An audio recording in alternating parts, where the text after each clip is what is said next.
Agora o senhor fica ali em cima e o senhor Sargento fala, quer ver a minha plateia, não sou eu. Eu vou me despedir dos senhores contando uma história. Uma história que eu venho repetindo e de quando em quando ela tem algo diferente, mas a história é a mesma. Desde que, muito tempo atrás, né, pelo menos meio século atrás, né, eu vou dizer, tudo que você fala de 30 anos, é claro, o tempo vai passando. Então, um rapaz de 18 anos fala de 5 anos atrás. Quando a gente vai, ultrapassa meio século, aí não digo mais quando tem, que é demais, vai ultrapassando. Mas durante, pelo menos os últimos 50 anos, tem sido uma preocupação minha permanente tentar entender como é que o homem pensa. E quando eu digo homem, genérico, né? O ser humano. Essa atitude extraordinária, quer dizer, esse dom que o Criador nos deu de pensar, que nos faz ter vontade de conhecer, né? Isso se exprime de diversas formas. O senhor tem um conhecimento científico, quer dizer, em que a gente procura a realidade, procura entendê-la. Primeiro a gente observa, depois interroga, depois experimenta. Isso é um procedimento científico. Existe um pensamento filosófico, né? A diletância suprema do espírito, o pensamento religioso, o pensamento artístico, diversas formas. Mas há uma que é, sem dúvida, há uma forma que se distingue de todas as outras. É uma forma de pensar que exige método, que é o pensamento científico. É dele que eu vou falar. Eu não tenho condição de falar do pensamento religioso, não tenho cultura específica para isso. Um profundo respeito por todas as religiões, mas não sou entendido nisso. Vou falar do pensamento científico, que é onde eu andei, pelo menos, razoavelmente, nessas 5 décadas. Para podermos nos situar nos 30 minutos, são 10 até 10h30, depois uma outra mensagenzinha, é a minha surpresa, e aí a gente acaba. 10h40 em ponto, os diplomas são entregues, né? São entregues para os senhores lá fora. Como é que o homem pensa? Será que nós, seres humanos, o microfone está uma beleza hoje, dá para ver. Será que nós, seres humanos, pensamos sempre da mesma maneira? Será que a maneira de olhar para o universo, de olhar para dentro de nós mesmos, foi sempre a mesma? Eu quero crer que não. A mais antiga das ciências é a astronomia. Porque desde que o homem começou a olhar para o mundo em torno dele, ele olhou para cima, ele viu estrelas, viu o sol, viu a lua. Então vamos dar um salto lá para trás. Vamos bem para trás. Vamos para o que nós chamamos a era da pré-ciência, ou proto-ciência, se quiser assim. Lá atrás, bem atrás. Quando é que o homem pode ser chamado de homem? Nômades já eram homens. O Australopithecus afarensis, há 3.750.000 anos, não era ainda um ser humano. O homem tem essas características mais ou menos que ele tem hoje a partir do momento em que ele se fixa na Terra, a Revolução Agrícola. Então, 10.000 anos para trás, de 10.000 anos para cá, somos mais ou menos do mesmo jeito. 10.000, vamos ver o que muda o pensamento. Eu estou dizendo 10.000 anos que é o que se fixa. Porque no nômade é difícil, a cultura do homem é muito particular. E ela tendeu a se manter viva até hoje. Se os senhores observarem os povos nômades, que ainda existem hoje, alguns raros, pensam mais ou menos do mesmo jeito, mudaram muito pouco. Mas vamos ver o homem que se fixou. O homem de caráter sedentário. Isso começou com a Revolução Agrícola, cerca de 10.000 anos atrás, mais ou menos isso. Então nós fomos bem lá para trás e procurávamos escritos dos sumérios, 6.000 anos, egípcios, os povos da Índia, aqueles chamados povos do mar, lá atrás. Como é que eles olhavam para o mundo? Imagem que chega até a Grécia por volta de 350 a.C. Essas imagens de que eu vou falar. O mundo nessa época era plano, absolutamente plano. E já começou a falhar. Não presta, como é outro. Se todos falharem, eu não escrevo nada. Então, o mundo imaginemos como algo plano. Esse mundo plano é um mundo muito difícil de ser entendido hoje para nós. Mas se os senhores imaginarem que esses seres primitivos, dos quais todos nós descendemos, eles andavam no máximo a cavalo, as distâncias eram pequenas. E a impressão que se tem andando em linha reta é que nós vivemos num plano, impressão normal. Claro que havia algumas interrogações difíceis de responder, difíceis. Por exemplo, a concepção dos hindus. Lá atrás, se nós vivemos num mundo plano, ele é plano, sólido, e o sólido vai caminhando para baixo. Vai, né? Será que não há um fim? Será que é infinito para baixo? Os hindus tinham uma resposta muito interessante. Eles diziam assim: a gente vai caminhando para baixo, até que chega no fim. Lá no fim desse mundo sólido, haveria 4 grandes pilares. Os 4 grandes pilares se apoiavam em... A gente ri porque é isso, eles se apoiavam em 4 grandes elefantes. E os 4 grandes elefantes apoiavam-se numa tartaruga. E a tartaruga nadava no oceano. Isso parece para nós um festival de besteiras. Mas isso é histórico. Os senhores encontram em textos antigos. Se nós formos, por exemplo, para a Grécia, os gregos eram um pouco mais vivos, né? De lá é que vem o pensamento clássico. Os gregos diziam: não, o mundo é uma plataforma circular. Plataforma circular, vejam os senhores. E em sendo uma plataforma circular, vejam como o antropocentrismo domina a mente humana desde a antiguidade. É uma plataforma circular e a Grécia está no centro, claro, lógico. Quando se olha para isso assim, será que não se notava, por exemplo, que quando se deu eclipse, a sombra da Terra vista na Lua, a sombra da Terra, quando a Terra passa entre o Sol e a Lua, a sombra da Terra na Lua não é circular? Será que eles não viam? Viam e se espantavam com o que viam, mas não sabiam como explicar o mundo circular. Se é um mundo circular, onde nós estamos na superfície? E as águas, né? E as águas? Vamos voltar a fazer o retângulo, é mais fácil de ver, né? E as águas? Se é um mundo plano, se eu caminhar em linha reta, eu chego ao fim, claro.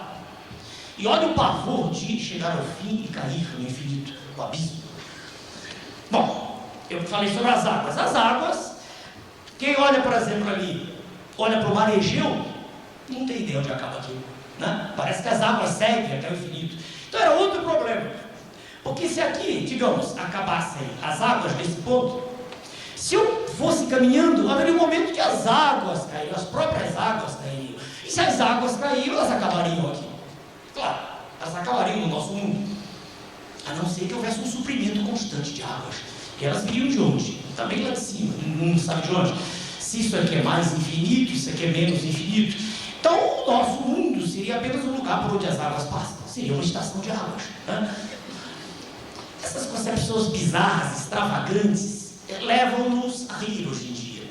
Mas se os senhores abrirem os Lusíadas, os senhores vão encontrar lá o pavor descrito, né, em verso belíssimo, né, Camões. O pavor que tinham os marinheiros quando se lançavam ao mar nas grandes navegações, justamente de chegar ao fim do mundo.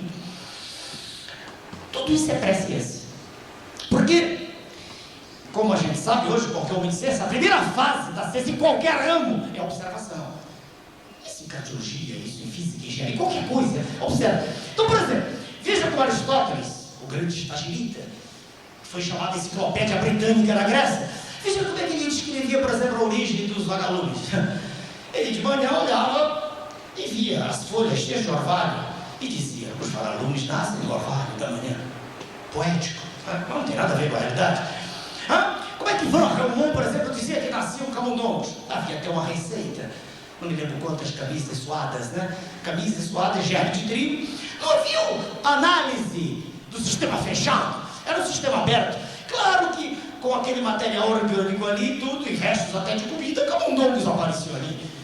Mas que se saiba hoje, todos os senhores sabem, todos os médicos, que não existe nascimento de uma forma viva, a não ser de outra forma viva pré-existente.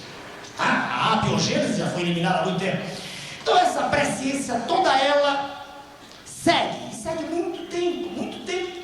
Eu disse que por volta de 350 anos antes de Cristo, 350, na Grécia já se tinha ideia da esfericidade da Terra. Já era uma ideia. Aristóteles já tinha. O grande Eratóstenes verificou uma coisa que qualquer um pode ver hoje. Verificou que um mastro fincado na cidade de Assuã, né? dependendo da época do ano, né?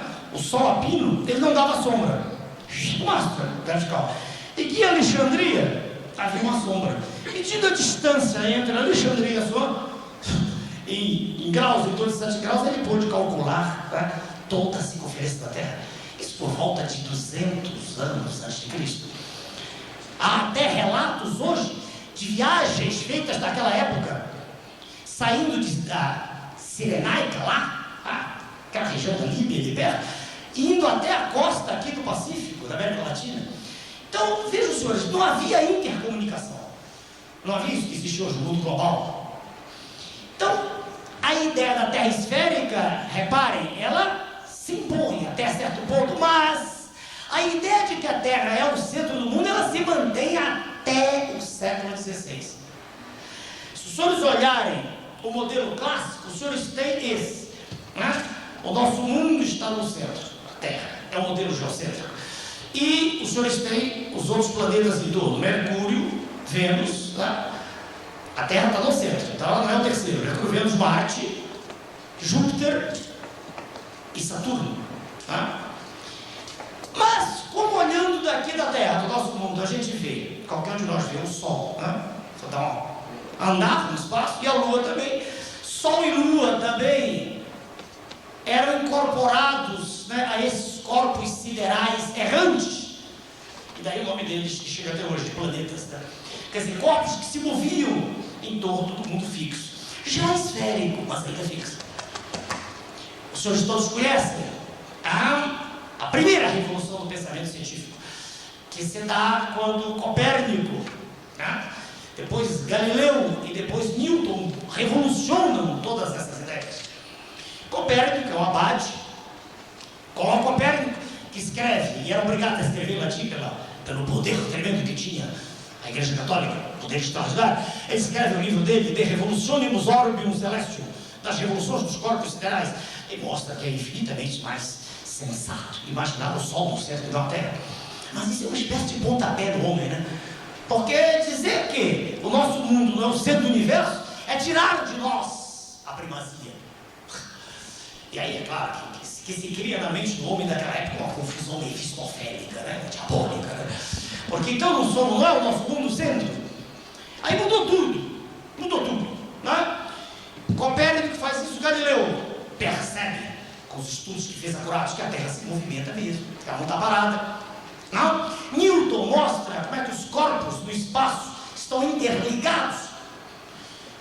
Newton, o senhor Isaac Newton, prodigiosamente, eu costumo dizer, do que eu estudei até hoje, a meu ver, a melhor arrumação cromossomial específica para a inteligência humana de que eu tenho notícia. Né? Porque, claro, há o mérito de Einstein, vamos falar já dele, mas Newton vem na frente.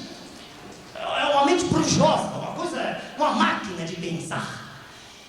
Pois bem, Newton mostrou, como a lei que toda criança hoje conhece, qualquer menino de 14 anos sabe, mostrou que onde existe um ponto material, uma partícula do universo, se a qualquer distância houver outra partícula, as duas estão se atraindo com a força gravitacional. É assim que a Lua não vai embora. Nós dormimos e acordamos e a Lua lá está.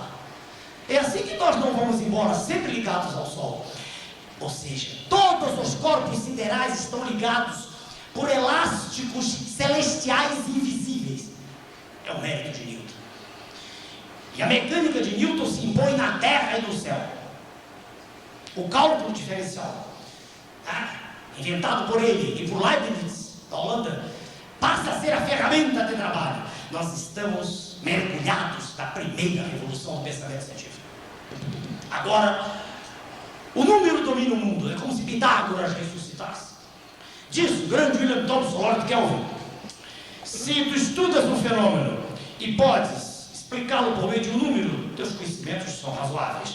Mas se tu estudas um fenômeno e não podes exprimi-lo por meio de um número, os teus conhecimentos são parcos e insatisfatórios. E tudo passou a ser número. Nasceu, a partir dos séculos 16 e 17, nasceu uma nova época. Na verdade, muitos de nós,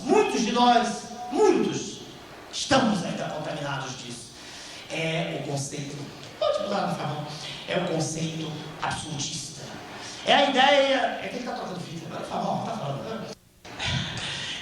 escreveu certa feita assim: se os senhores me derem as características analíticas, quer dizer, geometria cartesiana, as características analíticas da configuração de um sistema de pontos, agora, nesse instante, eu posso prever exatamente o que vai ocorrer daqui a um certo tempo. É como se existisse um determinismo científico. As coisas têm um caminho, e só um. A força de Newton e de Laplace é tão grande que eles influenciam a Revolução Francesa. Os enciclopedistas, os senhores já passaram dessa fase, mas quando estudavam no vestibular, eram obrigados a... Ou então o pessoal, se houver um bolso da direita, ou um advogado, deve ter sabido da força tremenda que as ideias de Newton representaram para os enciclopedistas, d'Alembert, Diderot, Jean-Jacques Rousseau. Quer dizer, tudo é medido, tudo é calculado, tudo é previsível. Essas ideias atravessam séculos e chegam até o século XX. No finalzinho do século XIX, início do século XX, nos albores do século XX, nós chegamos à segunda grande revolução do pensamento científico. Um homem extraordinário, uma figura que a natureza faz uma vez, talvez em milênios, é a figura de Einstein. Einstein foi obrigado a sair da Alemanha, a história política todo mundo conhece muito bem. Einstein chegou aos Estados Unidos e, com a mente prodigiosa de que era possuído, ele viu que a mecânica de Newton tinha lacunas. A mecânica newtoniana funcionava num pedaço muito bonito, para velocidades muito conhecidas das nossas. Mas a mecânica de Newton não funcionava no microcosmos. No micro, nem funcionava no macrocosmos. E esse é um mérito extraordinário de Einstein. Einstein abre o leque. Não é que a mecânica de Newton esteja errada, ela é apenas um caso particular. A mecânica de Newton serve para nós, para nossas velocidades de carroça, os nossos aviões, mesmo supersônicos. Mas se nós começamos a andar com velocidades próximas da velocidade da luz, de 1/10, por exemplo, a velocidade da luz é 300 mil km por segundo, de 30 mil para cima, nós começamos a ter problemas. Se quisermos aplicar as leis de Newton, agora o universo é um universo no qual o tempo não é mais o invariante. O tempo de Newton é invariante. Agora não. Agora, se eu e o irmão meu gêmeo, se nós nos encontramos aqui juntos e o meu irmão gêmeo diz assim: olha, eu vou dar uma volta, admitamos que isso seja possível, eu vou até Sírio, a estrela Sírio, admitamos que já se faça isso. Sírio deve estar o quê? Deve estar 8 anos-luz daqui, mais ou menos isso, né? Então, se ele vai e volta, ele leva 16 anos. Nós estamos, por exemplo, os dois, cada um com 40 anos de idade. Ele vai e volta, com essa velocidade, próxima da velocidade da luz, vai e volta. Quando ele volta, ele olha para mim e diz: engraçado, como é que você envelheceu? Eu falei: o que é isso? E eu olho para ele e me espanto. Diz: o tempo passou diferente. Essa é a relatividade einsteiniana, complexa, sem dúvida, complexa, difícil de entender. Difícil de entender, por exemplo, que o elétron está girando em torno do núcleo atômico e que a massa dele vai variando à medida que ele gira. É muito difícil para nós entender. Mas Einstein foi um gênio. Eu gosto de usar essa palavra no sentido exato que ela tem. Nada me irrita mais do que ver por aí falando um gênio, um idiota qualquer, um gênio. Qualquer gente faz qualquer besteira para ser um gênio. Os jornalistas falam que são os imbecis, então você é um gênio. Gênios são muito poucos na história da humanidade, pouquíssimos. E quando um gênio é um gênio mesmo, a humanidade toda se curva. Porque diante da autoridade, da genialidade pura, todos se curvam. Pietro Baldi, grande espiritualista, dizia: diante de um chamado profundo, até a pedra responde. Estamos na segunda revolução do pensamento científico. Estamos entrando no século XX. Heisenberg diz: eu não posso ter certeza, como Newton pensava, se eu jogo um feixe de luz em cima de um elétron, o feixe de luz altera as características do elétron, de maneira que eu não posso ter certeza ao mesmo instante da massa e da velocidade. Se eu sei a massa, não sei a velocidade, e o contrário, vice-versa. Chama-se isso princípio da indeterminação. No início do século. Já na virada do século, Planck tinha mostrado que todas as formas de energia praticamente podem ser reduzidas a uma só. Quer dizer, o século XX foi um período muito complicado, um período em que se sacudiram convicções. Para os senhores verem, as ciências sociais estão sempre atrasadas em relação às ciências físicas. Sempre vem depois. A ordem é a ciência física, a ciência mãe, a matemática, que não estuda coisa nenhuma. A matemática não estuda nada. É a única ciência que não tem objeto. A matemática estuda a si mesma. O objeto dela é ela mesma. Mas eu vou me afastando de ciências físicas, biológicas, sociais. As ciências sociais estão atrasadas. Em 1917, da Revolução Soviética, já era um atraso. Aquela concepção, o mundo foi escravagista, é feudal, capitalista e será socialista. Isso é uma concepção, veja, newtoniana ainda. Claro que Newton não pensou nisso, mas a ideia básica é essa. Se o senhor é colega nosso, pode sentar. Então, em 1917, na Revolução já havia um atraso. Aquilo já era um atraso. Aquela ideia básica, de que seria possível nós termos uma evolução da sociedade humana previsível. Vamos pedir para alguém ficar na porta, se as pessoas entram, há lugar nas salas. Rosa, por favor, a gente para a palestra. Avisa o seu Júlio para ficar na porta. Sim, senão vamos ter ordem até o fim. O que ele estava falando? Pede o fio. Em que momento eu estou da história? 1917. Estamos dentro do século XX. Pois bem, dentro do século XX, claro que ainda há resquícios das ideias vitorianas. Os senhores vão dizer, mas 1917 eu não tenho absolutismo de Luís XIV.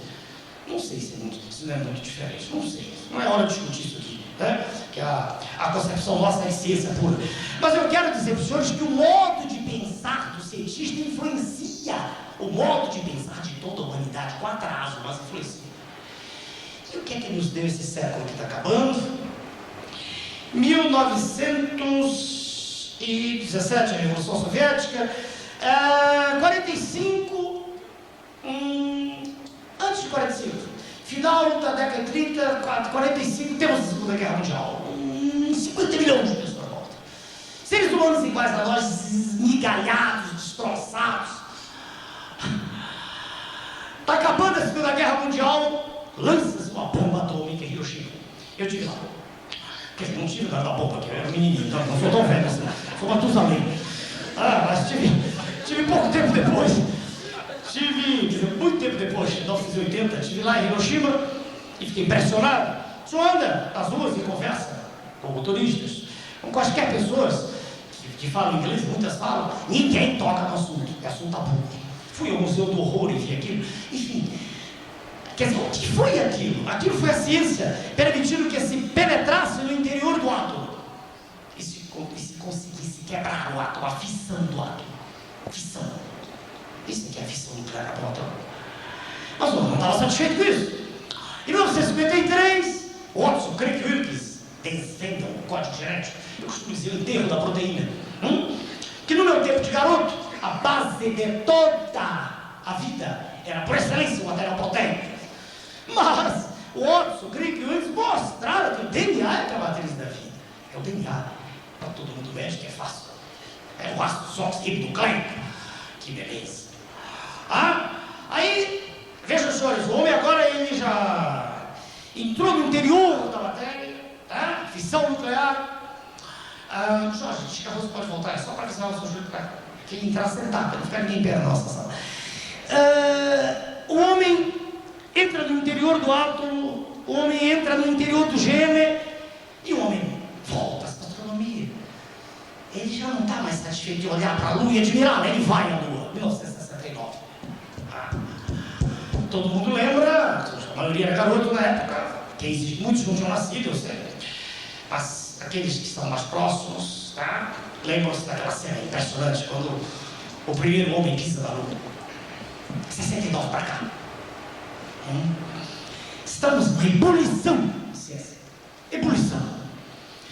O sistema é aberto no início. Lembram? Os vagalumes nascendo do orvalho. Não tem ninguém controlando o orvalho dos vagalumes. O sistema se torna fechado, newtoniano. E agora ele é aberto. De novo, aberto. A pesquisa se dá em todas as direções e em todos os sentidos, sem nenhuma limitação.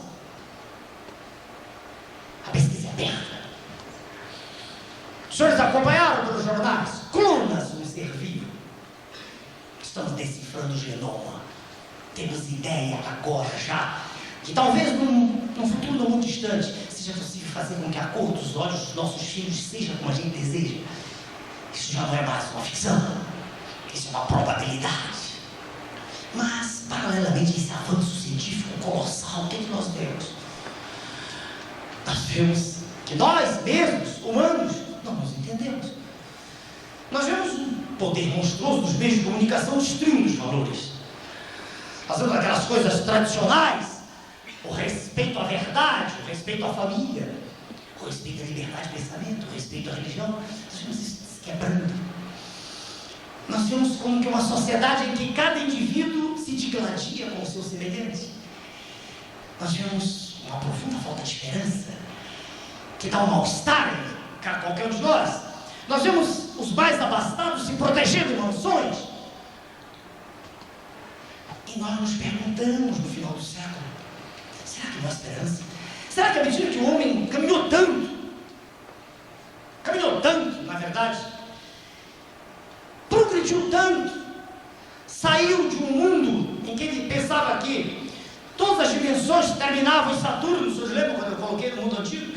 E hoje ele viu com tanta clareza, e isso não é nada mais que se discuta, ele viu, tem tempo, que se nós sairmos do Sol, vamos começar daqui, vamos para Mercúrio, estamos a mais números redondos, não vamos falar em Afé e Periélio, números redondos, estamos a 50 milhões de quilômetros. Vamos para Vênus, estamos a 110 milhões de quilômetros. Vamos para o nosso mundo Terra, estamos a 150 milhões de quilômetros. Vamos para Marte, estamos a 220 milhões de quilômetros. Vamos para Saturno, Marte, Júpiter. Isso aqui já vai para 700 milhões de quilômetros. Aqui um cinturão de asteroides. Não? Teria existido aí um planeta, não se sabe, que se despedaçou. Aí, isso aqui o mundo antigo já conhecia. Nós vamos para Saturno, aí dobramos de 700, passamos para 1.400 milhões, ou 1,4 bilhão de quilômetros. Depois o resto descobriu Urano, foi para 2,8, dobrou bilhões de quilômetros. Saturno, depois Netuno, ele descobriu, foi para 4,5 bilhões de quilômetros. Depois descobriu Plutão, 6 bilhões de quilômetros. Quer dizer, se o senhor pegar o sistema solar todo ele, se o senhor desenhar o sistema solar todo, vamos representá-lo assim, né? Colocar o Sol aqui, Plutão aqui, o Sol e aqui Plutão, o senhor tem uma distância total de 12 bilhões de quilômetros. Parece grande, só que esse sistema solar é pequenininho, está num braço da nossa galáxia. Pequenininho, está por aqui, assim, pequenininho. 12 bilhões de quilômetros não parece uma coisa razoável, será que é?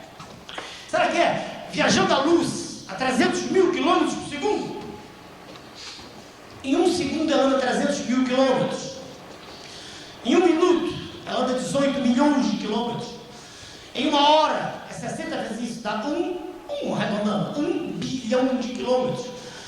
Então o sistema solar todo é atravessado em 12 horas. O sistema solar de brincadeirinha, pequenininho. A nossa galáxia de ponta a ponta tem 100 mil anos-luz. Tudo hoje é coisa dessa vida já. E o que é um ano-luz? O ano-luz é a distância que a luz anda em um ano. Sabe quanto é que dá? Não precisa fazer conta, eu sei de cor. Dá 10 trilhões de quilômetros. Um dia desse eu fiz de brincadeirinha num programa de televisão. Você já pensava o que é um trilhão? Você já deve ter visto a brincadeira. Para contar um trilhão, todo mundo fala, sabe o que está falando? Para contar um trilhão, se qualquer um de nós começasse a contar e não fizesse nada, só contasse, de um em um, não parasse para fazer nada, para tomar café, para nada, para dormir, só contasse, levaria 20 mil anos para contar um trilhão. A luz para atravessar a nossa galáxia leva 100 mil anos, a nossa galáxia. Prima irmã da nossa, prima irmã dela é Andrômeda. Andrômeda tem 125 mil anos-luz. Andrômeda está a 1 milhão de anos-luz de nós. Quanto mais os telescópios se desenvolvem, os radiotelescópios, quanto mais se aponta o nosso olho para o universo, mais desesperado o ser humano vai ficando pela sua insignificância cósmica. Nós somos, como dizia o Carl Sagan, falecido já, um pálido ponto azul no universo. Nós, o planeta, um pálido ponto azul. E diante de tantas considerações, de novo eu volto à pergunta: que século é esse que está acabando? Quanto conhecimento, quanta informação! Há poucos dias eu estava no programa de rádio e tive à minha frente um astrônomo famoso, todo mundo sabe que é o professor Mourão. Estávamos conversando ao vivo, e diante de todas essas considerações, ele disse que não cria na vida depois da morte.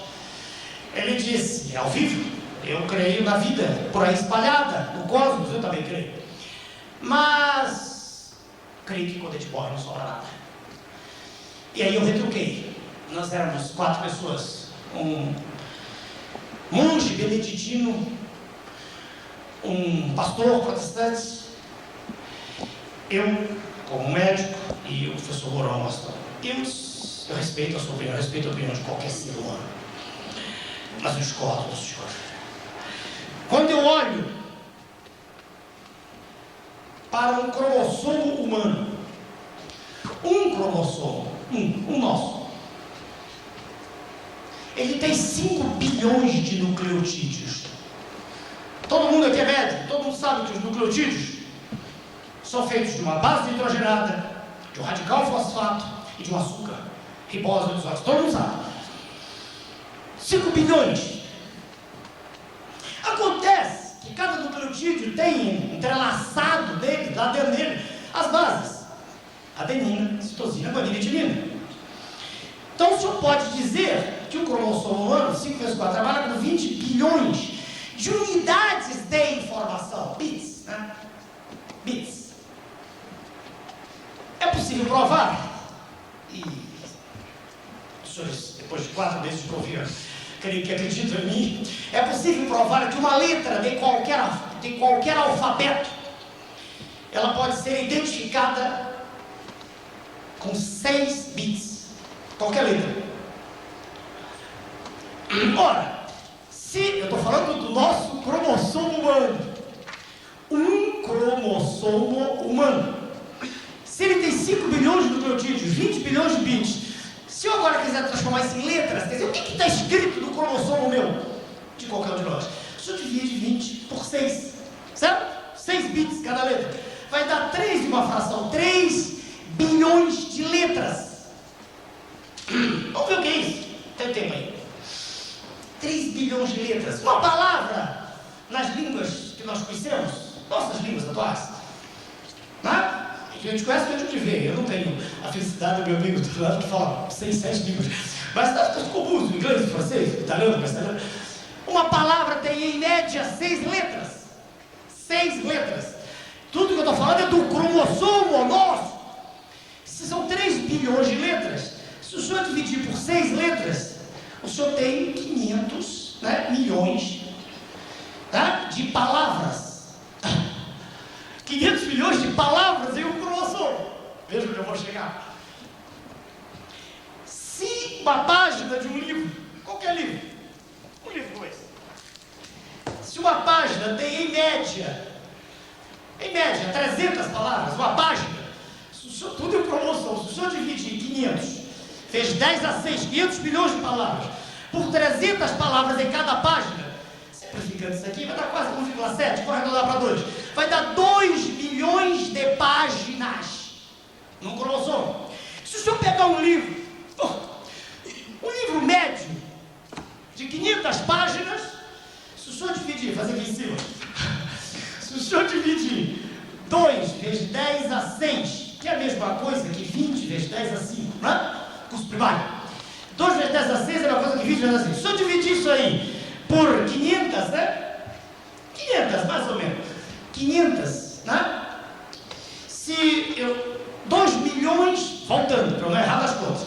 5 bilhões de nucleotídeos, 20 bilhões de bits, 3 bilhões de letras, 500 bilhões de palavras, dividido por 300, 2 bilhões de páginas. 2 bilhões de páginas, dividido, o senhor vai ter assim, ó, 20 dividido por 5 vai dar 4. Tá aqui.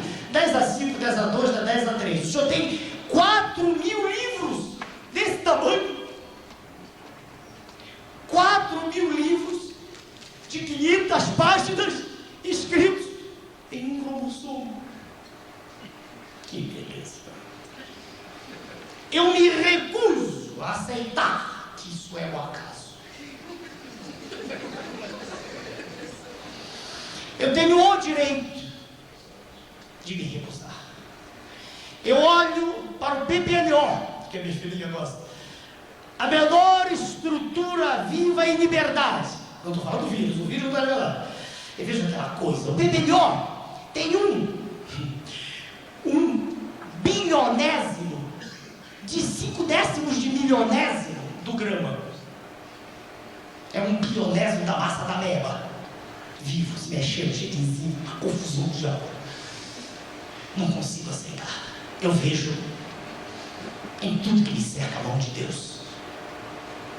Como os senhores foram meus alunos, deram-me essa honra, essa alegria, eu tenho o direito de, na virada do ano, do século do milênio, com as discussões cabíveis, que seria do que vem, mas todo mundo está aceitando que agora, não tem nenhum problema. Eu tenho o direito de lhes dizer que eu creio numa força extraordinária, que eu não consigo entender, não tenho nem pretensão de entender, estou longe demais para entender, mas eu creio em Deus. Eu creio que a diferença entre um pobre homem que vai ao chão e o profissional de medicina que cateteriza, que abre uma artéria, é nível de informação. Quando todos nós nascemos, já nascemos com isso, com 4.000 volumes em cada cromossomo. É assim que a minha célula do olho, sabe, tem que fazer a célula do fígado assim, está tudo programado. Nós somos todos semelhantes, queiramos ou não, brancos, negros, judeus, árabes, africanos, tudo. Nada me irrita mais do que discriminação de qualquer forma, odiosa. Somos todos humanos, queiramos ou não,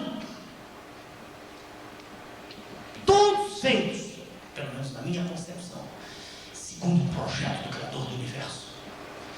E é, a meu ver, a educação, o processo de dando agora informações para o cérebro. Não tem nada a ver com isso que eu disse.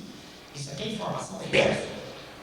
É isso que faz com que nós nos diferenciemos. Nós não podemos humilhar o nosso semelhante, porque nós nos diferenciamos. Todos somos úteis. Todos. Todos temos e devemos ter nosso lugar ao sol.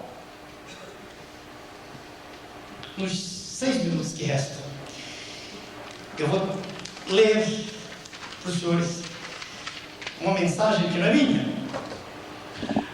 Uma mensagem de Vinícius de Moraes. Eu vou ler para os senhores uma poesia dele, que me causou espécie quando eu era novo. Pela profundidade. Sem nenhum conteúdo aqui de qualquer natureza, a não ser de reverência a ele, de respeito, que já não está entre nós, está em outra dimensão. Mas o que ele escreveu é tão bonito, que eu me permito, eu sei quase de cor, eu posso esquecer. Então, perigo, né? Com essa explicação, que eu esqueci. Eu vou ler para os senhores uma coisa belíssima, chamada O Operário em Construção.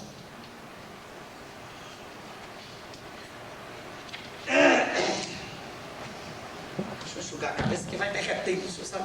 Daqui a pouco até os óculos caem.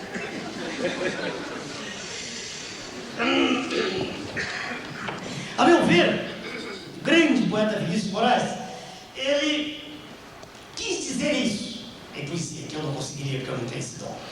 Quis dizer como nós devemos nos amar, como nós devemos nos respeitar, como nós devemos olhar cada um de nós para o outro como semelhantes. Quando é capaz de ler, os senhores receberão lá fora os bolos, nós entregaremos e estaremos nos despedindo, né? Porque daqui a 1000 anos nenhum de nós estará aqui mais. Era ele que erguia casas onde antes só havia chão. Como um pássaro sem asas, ele subia com as casas que lhe brotavam da mão. Mas tudo desconhecia de sua grande missão. Não sabia, por exemplo, que a casa de um homem é um templo sem religião. Como tampouco sabia que a casa que ele fazia, sendo a sua liberdade, era a sua escravidão. De fato, como podia um operário em construção compreender por que um tijolo valia mais que um pão? Tijolos ele empilhava com pá, cimento e esquadria. Quanto ao pão ele o comia, mas fosse comer tijolo. E assim o operário ia, com suor e com cimento, erguendo uma casa aqui, adiante um apartamento, além uma igreja, à frente um quartel e uma prisão. Prisão de que sofreria não fosse eventualmente um operário em construção. Mas ele desconhecia esse fato extraordinário, que o operário faz a coisa e a coisa faz o operário.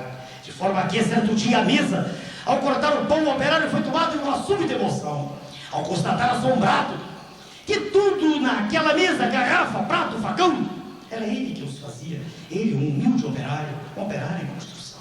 Olhou em torno, gamela, banco, enxerga, caldeirão, vidro, parede, janela, casa, cidade, nação, tudo que existia, era ele que fazia. Ele, um humilde operário, um operário que sabia exercer a profissão.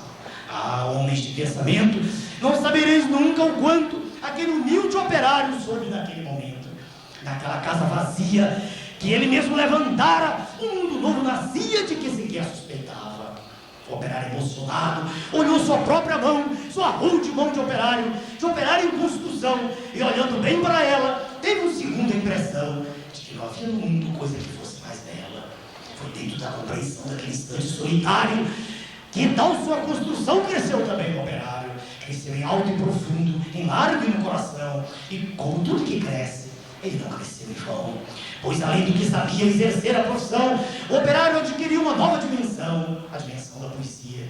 E um fato novo se viu que a todos admirava. O que o operário dizia, o outro operário escutava. E foi assim que o operário do edifício em construção, que sempre dizia sim, começou a dizer não. E aprendeu a notar coisas a que não dava atenção. Notou que sua marmita era o prato do patrão, que sua cerveja preta era o uísque do patrão, que seu macacão de suarte era o terno do patrão, que o casebre onde morava era a mansão do patrão, que seus 2 pés andarilhos eram as rodas do patrão, que a dureza do seu dia era a noite do patrão, que sua imensa fadiga era amiga do patrão. E o operário disse não. E ele se fez forte na sua resolução. Como era de se esperar, as bocas da delação começaram a dizer coisas aos ouvidos do patrão. Mas o patrão não queria nenhuma preocupação. Convença ao mundo o contrário, dizendo sobre o operário, e ao dizer isso sorria. Dia seguinte, o operário, ao sair da construção, viu-se súbito cercado dos homens da delação e sofreu por destinado sua primeira agressão. Teve seu rosto cuspido, seu braço quebrado, mas quando foi perguntado, o operário disse não. Em vão sofrer ao operário sua primeira agressão. Muitas outras se seguiram, muitas outras seguirão. Porém, por imprescindível ao edifício em construção, seu trabalho prosseguia e todo o seu sofrimento misturava-se ao cimento da construção que crescia. Sentindo que a violência não dobraria o operário, um dia tentou o patrão dobrá-lo de modo vário, de sorte que o foi levando ao alto da construção, e no momento de tempo mostrou-lhe toda a região, e apontando-a ao operário, fez-lhe esta declaração: dar-te todo esse poder e a satisfação, porque a mim me foi entregue e dou-o a quem bem quiser. Dou-te tempo de lazer, dou-te tempo de mulher, portanto tudo que vês será teu se me adorares, e ainda mais se abandonares o que te faz dizer não. Disse e fitou o operário, que olhava e refletia. Mas o que viu o operário, o patrão nunca veria. Ele via as casas, e dentro das estruturas via coisas, objetos, produtos, manufaturas, via tudo que fazia o lucro do seu patrão, e em cada coisa que via, misteriosamente havia a marca da sua mão. E o operário disse não. Loucura, gritou o patrão. Não vês o que te doeu? Mentira, disse o operário. Não pode dar-me o que é meu. E um grande silêncio fez-se dentro do seu coração. O silêncio de martírios, o silêncio de prisão. O silêncio povoado de pedidos de perdão. Um silêncio apavorado, como um medo e solidão. O silêncio de torturas e gritos de maldição. O silêncio de fraturas a se arrastarem no chão. O operário viu a voz de todos os seus irmãos que morreram, por outros que viverão. Uma esperança sincera cresceu no seu coração. E dentro da tarde mansa, agigantou-se a razão de um homem pobre e esquecido, razão, porém, que fizera. E o operário construído, o operário em construção. Senhores, muito obrigado. Muito obrigado. Feliz ano novo. Feliz ano novo para todos. Feliz ano novo. Feliz século novo. Feliz milênio novo. Um abraço de amor, de esperança para todos nós. Muito obrigado, senhor. Muito obrigado.